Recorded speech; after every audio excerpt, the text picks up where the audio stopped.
Hi, welcome to this edition of The Healer's Life. I'm Dr. Elisabeth Crim, licensed psychologist, certified Relax Renew yoga trainer, and the founder and director of Moonstone Center.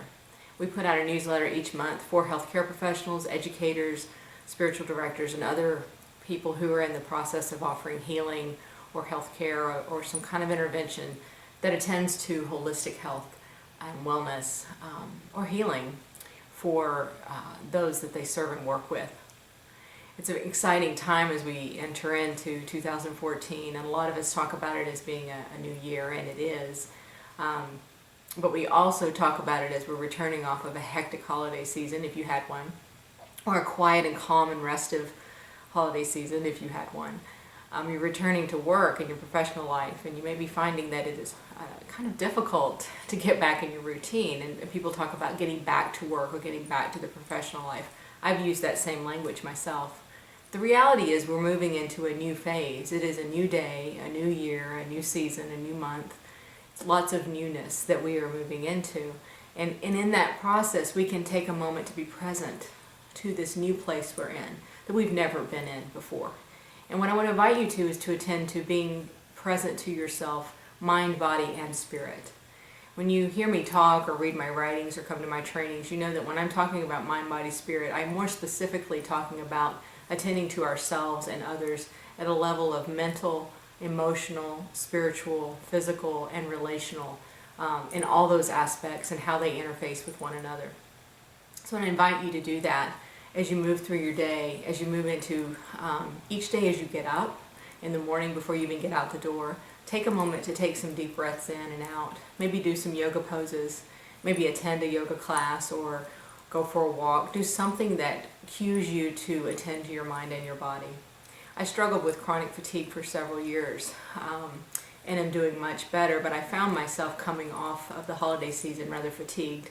I'm still dealing with that a little bit as I'm moving into this new year, and we have a lot of exciting projects in front of us, and so I'm having to really pay attention to my own health and wellness as I prepare to attend to other people's health and wellness, whether it's in my practice or through the consultations that I give, or a consultation group that we're forming, or helping put on continuing education events like we have coming up. And I'm also speaking and writing. It's a lot of fun, wonderful, fulfilling things that I'm doing, but I do have to take care of myself through that process. I found myself the first couple of weeks back having a hard time staying on top of the fatigue or moving through the fatigue. And one of the things that helped me in my past was doing some breath work, some yogic breath work, Ujjayi breath or the lion's breath or 3-part yogic breath, as well as some different poses and yoga processes. One of the things I like to do is sun salutations that incorporate several different poses in more of a flow process. When I practice that on my own, it moves energy and helps me find balance and find some wholeness.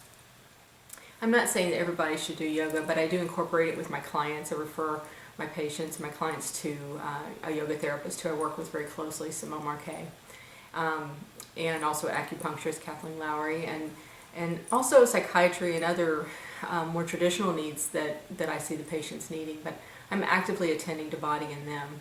I want to invite you to actively attend to your body and your mind and your emotions. Check out the newsletter. There's some links to some good videos that I found on sleep and the importance of rest in our lives as well. So I hope you enjoy the newsletter. I want to cue you to some upcoming events that are happening in March. We're working right now to put together a group. It's forming. We've already got some people signed up in Southern California area where I practice, in the Redondo Beach area. We're going to be putting together a consultation group that's based on our 6-hour Restoring the Healer workshop. We're giving 8 CEUs for 4 separate sessions of consultation where you can bring in your case material. It'll be a small group. There's limited space. But as the group's forming, if you're interested, check out the website and let me know. We'll talk and see if it's a good fit for you. There's more information on that in the newsletter. Also, Dr. Terry Marks-Tarlow, who I've partnered with and talked about with over the years, has a new book coming out in February. It's called Awakening Clinical Intuition. It's a workbook, an experiential workbook for psychotherapists. And it's built on, and it's a companion workbook approach that works very closely with her previous 2012 book, Clinical Intuition, the neurobiology of embodied response. So she's going to be holding a book launch in Venice Beach in the Southern California area, and check out the website for that too. That's going to be really nice. She'll have her artwork for sale that's in both books, and be signing new books and selling them.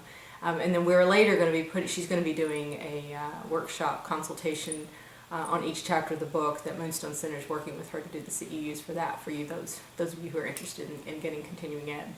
So we have a lot of stuff happening this year. I'll be speaking at various agencies doing trainings on compassion fatigue, and looking forward to attending to that in myself, and inviting you to attend that in yourself, and look forward to seeing you this year at various Moonstone events. Take care, be well, peace.